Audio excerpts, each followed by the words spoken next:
മക്കളെ, ഇന്ന് നമുക്ക് നീലി ചിടിയ എന്ന കവിതയുടെ ആശയം നോക്കാം. ടെക്സ്റ്റ് ബുക്ക് ആക്ടിവിറ്റിയിൽ ഇത് ചെയ്തതാണ്. എങ്കിലും ഇത് പഠിക്കാൻ പ്രയാസമുള്ള കുട്ടികളുണ്ടായിരിക്കും. എങ്ങനെ പഠിച്ചാലും മനസ്സിൽ നിൽക്കാത്തതും എഴുതുമ്പോൾ കിട്ടാത്ത അങ്ങനത്തെയൊക്കെ പ്രശ്നമുള്ള കുട്ടികളുണ്ടല്ലോ. അപ്പോൾ അവരൊന്നുകൂടി ശ്രദ്ധിക്കുക. കാരണം ഇതെങ്ങനെ സിമ്പിളായിട്ട് ചെയ്യാൻ പറ്റും.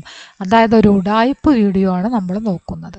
ഓക്കെ, അപ്പം നിങ്ങൾ പഠിച്ചിട്ടില്ലെങ്കിലും അത് എഴുതാൻ വേണ്ടിയിട്ട് നിങ്ങൾക്ക് സാധിക്കും. ആ ക്വസ്റ്റ്യൻ ആൻസർ ആശയം എഴുതാൻ വേണ്ടിയിട്ട് സാധിക്കും. അതിന് വേണ്ടിയുള്ള ഒരു ഐഡിയ ആണ് പറയുന്നത്. നമുക്കിവിടെ നീലി ചിടിയ എന്ന കവിതയിലെ 4 വരികളാണ് തന്നിരിക്കുന്നത് അല്ലേ. എന്നിട്ട് ആശയം എഴുതാനാണ് പറഞ്ഞത്. ആദ്യം തന്നെ നമുക്കറിയേണ്ടത് നീലി ചിടിയ എന്ന കവിത എഴുതിയത് ആരാണ് എന്ന് നമുക്കറിയണം. അതുപോലെ തന്നെ ഈ വരികൾ വായിച്ചു കഴിഞ്ഞാൽ ഇത് ഏത് കവിതയിലെ വരികളാണ് എന്ന് നമുക്കറിഞ്ഞിരിക്കണം. അപ്പം ഇത് നീലി ചിടിയ എന്ന കവിതയിലെ വരികളാണ്. അപ്പം ഇത് എഴുതിയത് ആരാണ്, അത് രണ്ടും നമ്മൾ നിർബന്ധമായിട്ടും പഠിക്കണം.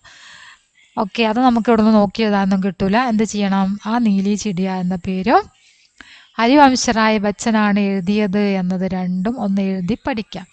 പിന്നെ അത് സിമ്പിളായിട്ട് ചെയ്യേണ്ട വഴിയാണ്. ആദ്യം തന്നെ നമ്മൾ ചിടിയ എന്ന് എഴുതാം.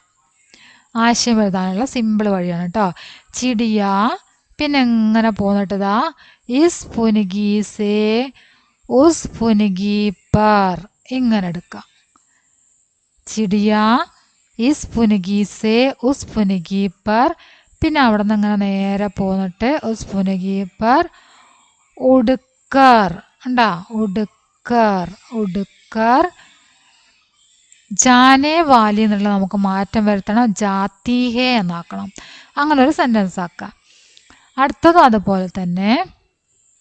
ചിടിയ ഇൻ പത്തോമേം ഉൻ പത്തോമേം, ഇൻ പത്തോമേം ഉൻ പത്തോമേം, പിന്നെ എങ്ങനെ പോന്നിട്ട് ഈ താഴത്ത് ഫസ്റ്റുള്ള എടുക്കുക. ചിപ്കർ. ജാനേ വാലി എന്നുള്ളതിന് അതുപോലെ തന്നെ മാറ്റം വരുത്തി എഴുതണം. ജാത്തി ഹേ. ഓക്കെ, വളരെ സിമ്പിളായിട്ട് എഴുതാനുള്ള വഴിയാണ് കാണിച്ചു തന്നത്. ഇതിന് നിങ്ങൾക്ക് തീർച്ചയായിട്ടും 4 മാർക്കാണെങ്കിൽ 3 മാർക്ക് ലഭിക്കും, 5 മാർക്കാണെങ്കിൽ 4 മാർക്ക് എന്തായാലും ലഭിച്ചിരിക്കും. ഓക്കെ, അപ്പം നമുക്ക് നോക്കാം. എഴുതിയത് ഹരിവംശറായ് ബച്ചൻ കാ കവിത ഹേ നീലി ചിടിയ. ഹരിവംശറായ് ബച്ചൻ എഴുതിയ കവിതയാണ് നീലി ചിടിയ. ഈ സെൻറ്റൻസ് നിങ്ങൾ നിർബന്ധമായിട്ടും പഠിക്കുക തന്നെ വേണം. ഈ സെൻറ്റൻസ് എന്തായാലും നിങ്ങൾ പഠിച്ചിരിക്കണം.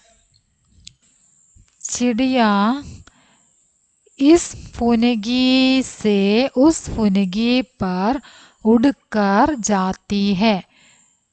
ചിടിയ ഇൻ പത്തോമേം ഉൻ പത്തോമേം ചിപ്കർ ജാത്തി ഹേ. ഉണ്ടോ? ഈ ചിപ്കർ വരെ നമ്മൾ ചിടിയ, ഞാൻ പറഞ്ഞ പോലെ ചിടിയ ഉണ്ട്. പിന്നെ ഇൻ പത്തോമേ, ദാ ഇൻ പത്തോമേ ഉണ്ട്. പിന്നെ എന്താണ്? ഉൻ പത്തോമേ, ദാ ഉൻ പത്തോമേ. ചിപ്കർ. പിന്നെ ഈ ജാനേ വാലി എന്നുള്ളതിന് ജാത്തി ഹേ.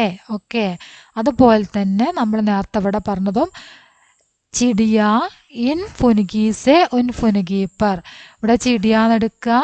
പിന്നെ ഇൻ പുനുഗി സേ ഉൻ പുനുഗി പർ ഉടുക്കർ ഉണ്ടോ? ഉടുക്കർ. പിന്നെ ജാത്തി ഹേ, ഇതിനാണ് മാറ്റം വന്നത്.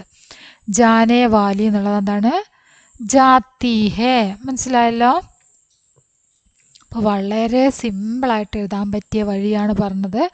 കവിതയുടെ ആശയം എഴുതാനുള്ള വളരെ സിമ്പിളായിട്ടുള്ള വഴി. ഓക്കെ, അപ്പോൾ നമ്മൾ പഠിച്ചാൽ ഓർമ്മയിൽ നിൽക്കാത്ത കുട്ടികളുണ്ടായിരിക്കും. അതുപോലെ തന്നെ പഠിക്കാൻ മടിയുള്ളവരും ഉണ്ടാവും അല്ലേ. അപ്പം അങ്ങനെയുള്ളവർക്കൊക്കെ വേണ്ടിയുള്ള ഒരു ഐഡിയ ആണ് പറഞ്ഞത്. നിങ്ങളുടെ അഭിപ്രായങ്ങൾ തീർച്ചയായിട്ടും അറിയിക്കുക, ലൈക്ക് ചെയ്യുക, ഷെയർ ചെയ്യുക. ഓക്കെ.